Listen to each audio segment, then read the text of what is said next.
Oke, kita lanjut ke pembahasan berikutnya. Ini ada elastisitas dan hukum Hooke. Jadi kalau untuk elastisitas ini benda-benda elastis, tahu benda elastis ya. Nah ini nanti ngebahas tentang yang namanya benda-benda elastis. Jadi benda elastis itu kalau dia dikasih gaya atau ditarik atau didorong gitu, terus dilepas, habis itu maka dia bisa bakal kembali ke bentuk semulanya lagi gitu. Kayak misalkan karet kalau kita tarik terus kita lepas, berarti kan nanti balik lagi gitu kan, karetnya bentuknya ke bentuk semula gitu kan. Nah, itu disebut dengan elastisitas nanti. Berarti nanti lawannya kalau dia nggak bisa balik itu disebut plastis gitu ya. Nah, beberapa yang bakal dibahas nanti di sini ada yang namanya tegangan, kemudian regangan, baru kemudian modulus yang atau modulus elastisitasnya, kemudian ada si hukum Hooke juga, plus rangkaian pegas nanti yang dalam bentuk pegas. Langsung aja ya.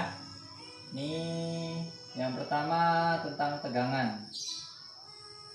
Nah, tegangan kalau di kelas 1 waktu di gaya tegang tali itu kan T simbolnya.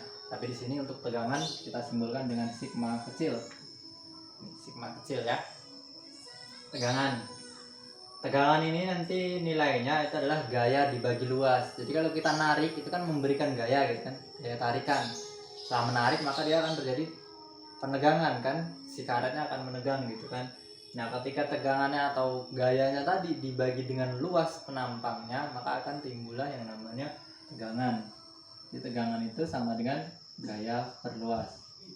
Tuh, ini sama juga kayak konsep tekanan nanti kalau di kelas di fluida nanti ada di fluida tekanan ya. Tekanan itu kalau kita arahnya ke dalam menekan gitu, kalau tegangan arahnya keluar, beda arah aja dia. Nah luasnya itu sesuai dengan bagian yang dikenai gaya ya. Misalkan ini bentuk karetnya silinder lah ya, jadi karet yang udah diputus seolah-olah kita buat silinder gitu lah ya. Nah gitu, ketika ini ditarik berarti ditarik dalam arah memanjang seperti ini. Nah inilah yang disebut dengan luasnya gitu. Jadi luasnya itu yang dikenai gayanya, itu area luasnya. Oke ya. Jadi misalkan nanti kalau bentuknya misalkan kubus atau balok nih, balok terus dikenai gaya kan bisa sisi-sisi yang macam-macam kan. Atau bentuknya nanti misalkan cuma bentuk kayak lembaran, kayak pita gitu, terus ditarik kan bisa macam-macam arah tarikannya gitu. Jadi yang kena gayanya itulah yang luasnya, sebagai luasnya ya, hati-hati. Kemudian dari titik sini sampai titik sini itu yang disebut nanti dengan panjangnya.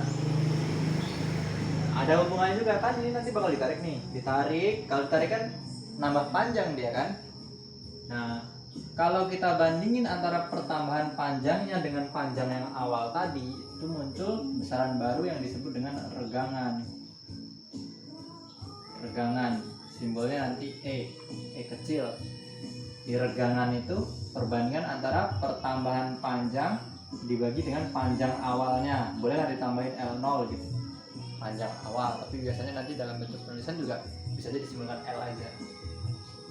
Pertambahan panjang berarti kan panjang akhir setelah ditarik tadi dikurang dengan panjang awal gitu. Jadi bentuknya bisa macam-macam, intinya gitu ya.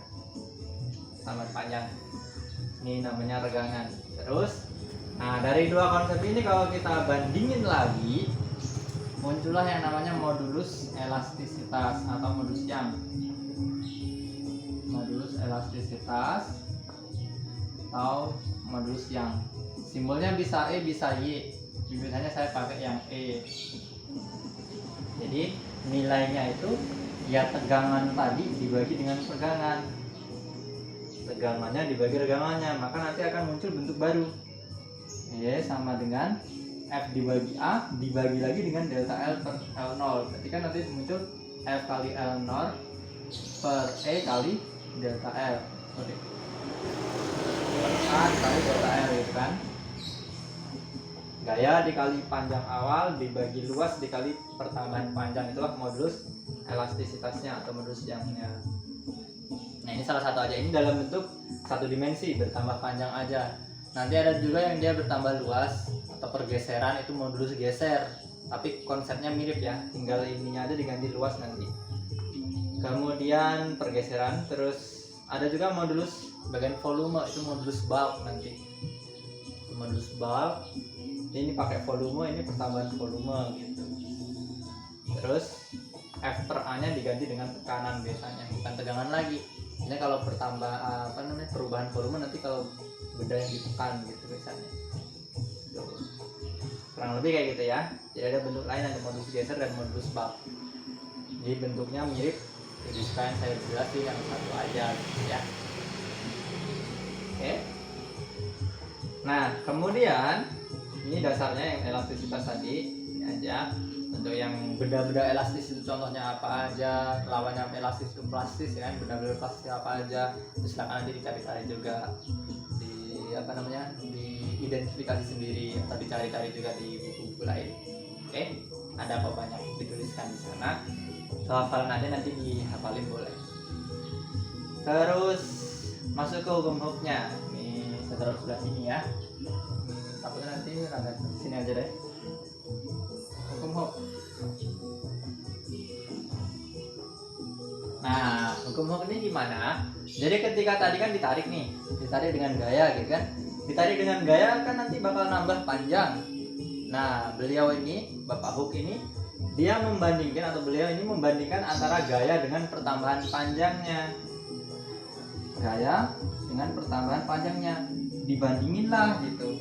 Ketika dibandingin, ternyata pada batas tertentu nilainya itu tetap atau muncullah konstanta gitu. Muncullah konstanta yang nilainya tetap.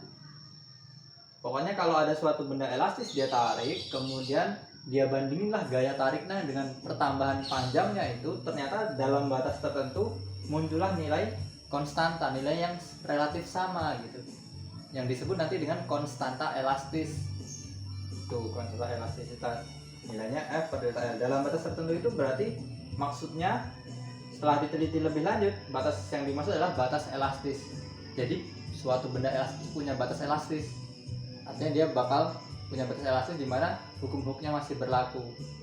Berarti kalau dikenai gaya yang lebih besar dari itu atau gaya yang kurang dari batas elastisnya, maka dia tidak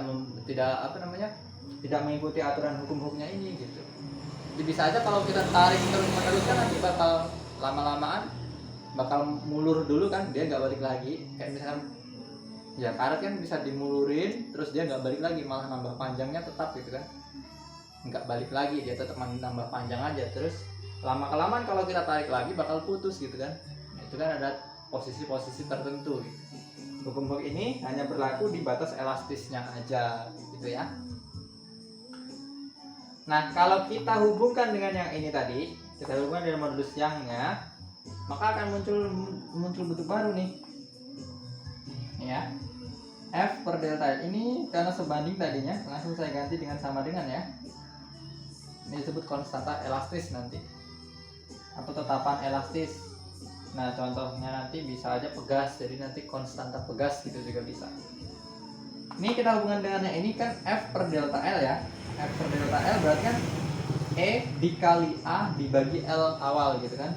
Maka muncullah bentuk baru E dikali A per panjang awal, itu adalah si konstanta pegasnya atau konstanta si benda elastisnya gitu. Ada sebanding juga. Jadi bisa juga nanti untuk mencari konstanta itu bisa pakai modulusnya, bisa juga pakai kalau ada gaya sama pertambahan panjang juga bisa dicari. Jadi kedua konsep ini bisa dihubungkan nanti, saling berhubungan gitu ya, saling berhubungan. Nah, ngomong-ngomong tentang pegas itu nanti bisa dirangkai. Rangkainya ada dua, seri dan paralel. Seri dan paralel. Kalau misalnya dia nanti digabung ya itu gabungan aja, tapi bukan tipe rangkaian ya. Rangkaian cuma dasarnya ada rangkaian seri dan rangkaian paralel. Ini rangkaian pegas.